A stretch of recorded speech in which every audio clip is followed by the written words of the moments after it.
পঞ্চম শ্রেণীর বাংলাদেশ ও বিশ্ব পরিচয় বইয়ের 15 পৃষ্ঠায় ঘ নম্বরে একটা প্রশ্ন দেওয়া আছে, 1857 সালের বিদ্রোহের ফলাফল কি হয়েছিল?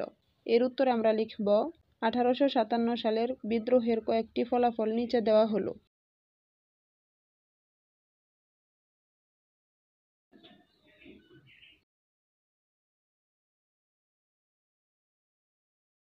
1.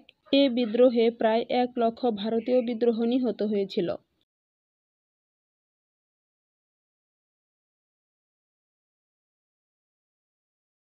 2. ভারতে স্বাধীনতার চেতনার সূত্রপাত হয়।